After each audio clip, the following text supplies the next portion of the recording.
الا للہ الدین الخالص، خبردار خوب اچھی طرح سے سن لو، ہر مکلف پر واجب ہے، ہر انسان پر واجب ہے، للہ کہ اللہ ہی کے لیے کرے، الدین عبادت، الخالص خالص عبادت اللہ ہی کے لیے کرے، یا الدین پکار، الخالص خالص اللہ ہی کے لیے پکار کرے۔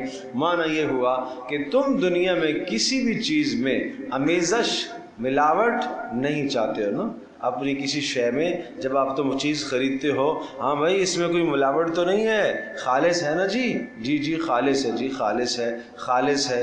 بھائی تم جب خالص چیز چاہتے ہو، اللہ پاک بھی تم سے خالص عبادت مانگتا ہے، اللہ بھی تم سے خالص عبادت مانگتا ہے۔ اس نے بھی، اللہ نے بھی تمہیں بے شمار اشیاء عطا فرمائی ہیں، اس نے تمہیں نعمتیں عطا فرمائی ہیں، خالص نعمتیں عطا فرمائی ہیں۔ ملاوٹ کی ہے تو تمہارے ماحول نے اس میں ملاوٹ کی ہے، اس نے تو تمہیں خالص چیزیں عطا فرمائی ہیں، لہٰذا اللہ کی قدر و منزلت کا تقاضا یہ ہے اس کے لیے خالص عبادت کی جائے، کسی کو اس کی عبادت میں شریک نہ کیا جائے۔ تو بھائی بڑا اہم مضمون ہے، ضرورت ہے عبادت خالص اللہ کے لیے۔ اب یاد رکھیے گا، عبادات مالیہ، عبادات بدنیہ، اعتقادیات، یہ سب اللہ کے لیے۔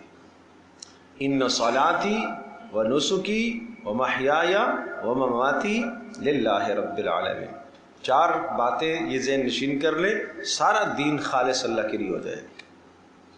ان صلاتی، میری ساری کی ساری بدنی عبادتیں، بدنی عبادتوں میں نماز آ گئی، بدنی عبادتوں میں روزہ آ گیا، بدنی عبادتوں کے اندر حج کی عبادت ہے، کسی مسلمان کی بیمار پرسی کے لیے جانا خیر کا عمل ہے، کسی کی ضرورت پورا کرنے کے لیے جانا خیر کا عمل ہے، قرابت داروں کی زیارت کے لیے جانا خیر کا عمل ہے، ماں باپ کی خدمت کرنا خیر کا عمل ہے۔ یہ سب کچھ کس لیے ہے؟ اللہ کے لیے۔ جب بات آتی ہے اللہ کے لیے تو اس کا صرف مطلب نماز نہیں ہے، یہ زندگی کے اعمال بھی کس کے لیے ہونے چاہیے؟ اللہ کے لیے۔ فلاں آدمی میری بیماری پر آیا تھا تو میں جاؤں گا، نہیں آیا تو میں نہیں جاؤں گا، یہ اللہ کے لیے تو نہیں۔ فوتگی ہو گئی تھی ہمارے ہاں تو فلاں صاحب نہیں آئے تھے، آج میں بھی نہیں جاؤں گا۔ فلاں آیا تھا آج میں جاؤں گا، یہ میرا جانا ہی اللہ کے لیے تو نہیں۔ نہیں گیا تو وہ ناراض ہوگا، کیا کروں جی جانا ہے، یہ جانا اللہ کے لیے تو نہیں۔ اسلام ہمیں یہ تاثر دیتا ہے کہ سب کچھ تمہارا اللہ کے لیے ہونا چاہیے، سب کچھ اللہ کا۔ ونسکی، اور تمام کی تمام بدنی اور تمام کی تمام مالی عبادتیں بھی اللہ کے لیے ہونی چاہیے۔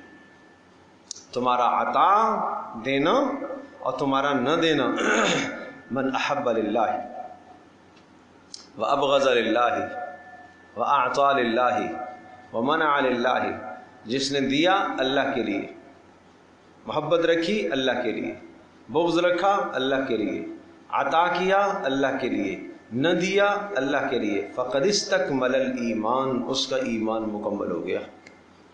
ترمذی شریف کی روایت ہے، اس کا ایمان مکمل ہو گیا۔ ان چار چیزوں پر ایمان کی تکمیل کا وعدہ ہے، اس کا ایمان مکمل ہو گیا۔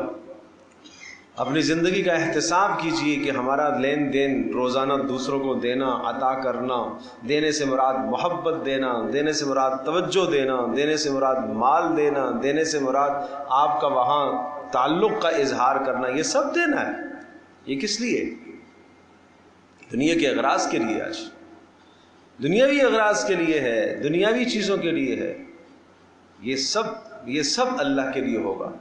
وَمَحْيَايَ، میرا زندہ رہنا، میں کیوں زندہ رہ رہا ہوں؟ میں اپنے اللہ کو راضی کرنے کے لیے زندہ رہتا ہوں، بس۔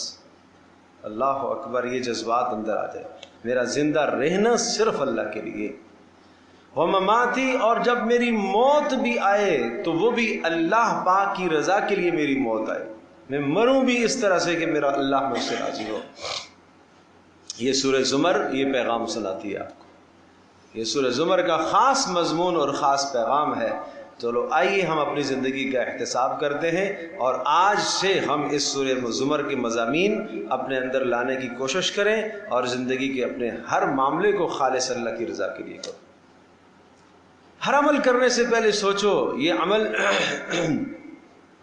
گناہ ہے نہیں کرنا، یہ عمل گناہ کا ہے پیچھے ہٹ جاؤ سے، یہ عمل گناہ کا نہیں ہے مباح ہے، کرنا نہ کرنا برابر ہے، نیت کر لو، اس میں اچھی نیت کر لو۔ کھانے کے بعد، کھانے سے پہلے، کسی بھی وقت آدمی گھر میں پھل کھاتا ہے، کیوں؟ نیت کر لو، فرض ہے کھانا؟ نہیں۔ واجب ہے؟ نہیں۔ یہ عمل کیا ہے؟ مباح۔ کھاؤ گے نہ کھاؤ کوئی بات نہیں، بھائی نیت کر لو، اس سے جو میرے بدن میں طاقت آئے گی عبادت کروں گا، اب یہ ثواب ہے، اب یہ کیا ہو گیا؟ ثواب ہو گیا۔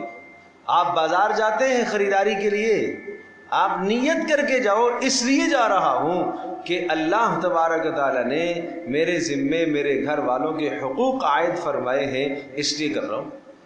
اب یہ خالص اللہ کے لیے ہو گیا۔ ماں بہن اپنے گھر میں کچن میں کھڑی ہانڈی بنا رہی ہے، خدمت داری کر رہی ہے، یہ نیت کر لے کیوں کر رہی ہوں؟ اس لیے کہ اللہ تبارک و تعالیٰ نے میرے ذمے عاہد فرمایا ہے، اللہ نے میرے ذمے لازم کیا ہے کہ میں اپنے شوہر کی خدمت کروں، میں بچوں کی خدمت کروں، بچوں کو راحت پہنچاؤں، بہن تصور کرے، یہ نیت کرے میں بھائیوں کو راحت پہنچاؤں، بیٹی تصور کرے میں اپنے والد کو راحت پہنچاؤں، اللہ کی رضا کے لیے۔ اب یہ کچن میں کھڑا ہونا یہ باعث عبادت ہے۔ کتنا خوبصورت اسلام ہے، کتنا خوبصورت دین ہے۔ یہ نیتوں کو بدلو، نیتوں کو بدلو۔ کہاں آج کچن میں یہ بھی کوئی نیت کی چیز ہے؟ یہ بھی کوئی نیت کا کام ہے؟ اس میں بھی کوئی ثواب کی بات ہے؟ بھائی یہ بھی تو ثواب ہے، یہ بھی گھر میں آپ کی عبادت ہے۔ سبحان اللہ، محمد رسول اللہ صلی اللہ تعالی علیہ وسلم جو خوبصورت دین لے کر آئے، اس میں دین اور دنیا کو جمع کیا ہے آپ نے۔ یاد رکھیے گا، گزشتہ ادیان میں یہ بات نہیں تھی، اللہ کو راضی کرنے کے لیے جنگلوں میں جانا پڑتا تھا، معاشرے کو چھوڑنا پڑتا تھا، رہبانیت اختیار کی تھی عیسائیوں نے، رہبانیت، جنگلوں کو نکل گئے۔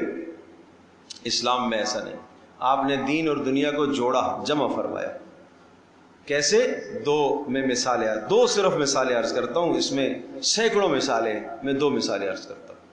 ایک شخص صبح بھاگتا ہوا جا رہا، دوڑتا ہوا جا رہا، طاقتور اور مضبوط ترین آدمی تھا، بھاگتا ہوا جا، کہاں جا رہا ہے؟ بازار میں۔ کیا کرنے کے لیے؟ سودا سلف بیچنے کے لیے جا رہا ہے، مزدوری کے لیے جا رہا ہے، کمائی کے لیے جا رہا ہے۔ صحابہ میں سے کسی نے کہا کیا اچھی بات ہوتی اس کی یہ طاقت، یہ صلاحیت، یہ جو خوبصورت جوانی ہے، رسول اللہ صلی اللہ علیہ وسلم کے ساتھ کھپتی لگتی جہاد میں ہوتی، یہ بھاگتا ہوا جا رہا ہے بازار میں۔ آپ نے فرمایا نہ یوں کہو، اگر اس کے جانے کی یہ نیت ہے کہ یہ مال کما کر اپنے آپ کو، اپنی بیوی کو، بچوں کو سوال کرنے سے، ہاتھ پھیلانے سے مستغنی کرتا ہے تو یہ بھی عبادت ہے۔ یہ بھی کیا ہے؟ عبادت۔ دیکھنے میں تو دنیا ہے، ہاں لوگ آج کہتے ہیں کہاں جا رہے ہیں؟ دھندا کرنے جا رہے ہیں، دنیا کمانے جا رہے ہیں۔ بھائی کیوں دنیا کمانے جا رہے ہو؟ آپ کیوں نہیں نیت کرتے ہو؟ کیوں آپ کہہ رہے ہو کہ ہم دنیا کمانے جا رہے ہیں؟ یہ کس نے کہہ دیا ہے؟ یہ جو آپ بیوی بچوں کے لیے حق حلال کما کر لائیں گے، اور بیوی بچوں کو، ماں باپ کو، اور اپنے جو ماتحت ہیں آپ کے، ان کو آپ دوسروں کے سامنے ہاتھ پھیلانے سے جو مستغنی کرو گے، تو یہ تو دین کا کام ہے، یہ دنیا تو نہیں ہے۔ یہ دنیا جب بنے گی کہ جب آپ کو نہ نماز کا احساس رہا، نہ آپ کو فرض پورا کرنے کا احساس رہا، نہ ماں کے حقوق، نہ باپ کے حقوق، نہ اولاد کے حقوق، نہ بیوی کے حقوق، مال مال مال، پیسہ پیسہ پیسہ، بس یہ ہے دنیا۔ اس مال کو تو خیر کہا قرآن نے۔ نیتوں کو بدلو، نیتوں کو درست کرو۔ اسی طرح سے دیکھنے میں یہ 100% ایک دنیا کا، شادی ہو رہی ہے جی، اچھا شادی بھی کوئی دین کا کام ہے؟ کون سمجھتا ہے؟ لیکن شادی کو تو عبادت کا اللہ کے نبی صلی اللہ علیہ وسلم۔ میاں بیوی کا باہمی بیٹھنا آپس میں، اچھا یہ بھی کوئی دین کا کام ہے؟ فرمایا ہاں، بیوی کے منہ میں ایک لقمہ ڈالنا یہ بھی باعث اجر اور ثواب ہے۔ یہ ہے دین اور دنیا کو رسول اللہ نے یوں جوڑا ہے، یوں جوڑا ہے۔ تو میرے عزیز دوستوں اور بزرگوں، اپنی نیتوں کو بدلو، نیتوں کی اصلاح کرو۔ آج کی اس صورت کا خاص مضمون ہے ہماری نیتوں کی اصلاح۔ اپنی نیتوں کی اصلاح کرو، نیتوں کو درست رکھو، اپنے تمام کے تمام معاملات میں نیت کو درست رکھو، اپنی سوچوں کو درست رکھو، بلند ترین سوچوں کو رکھو، اور اپنی سوچوں کے اندر مثبت مزاج پیدا کرو۔ منفی مزاج کو چھوڑ دو بھائی، منفی مزاج کو ختم کرو، مثبت سوچ لے کے آؤ۔ تو میں عرض کر رہا تھا کہ اگر کام کرنے لگے ہیں جو ہم، اگر وہ گناہ کا ہے پیچھے ہٹ جاؤ، نیکی کا کام ہے فوری کر لو، مباح کام ہے جس کا کرنا نہ کرنا برابر ہے تو اس میں نیت کر لو، اچھی نیت کر لو، وہ عبادت بن جائے گا خیر کا۔ تو تین ہی صورتیں ہو سکتی ہیں جو کام میں کرنے لگا ہوں، یا گناہ ہے یا نیکی ہے یا مباح ہے، ٹھیک ہے جی۔ تو نیکی کا کام ہے کر لو اخلاص کے ساتھ، اللہ کی رضا کی نیت کرتے ہوئے کر لو، اور اگر وہ گناہ کا کام ہے پیچھے ہٹ جاؤ، اور اگر وہ مباح کام ہے تو اس کو بھی اچھی نیت کرتے ہوئے کر لو، وہ بھی باعث ثواب ہے۔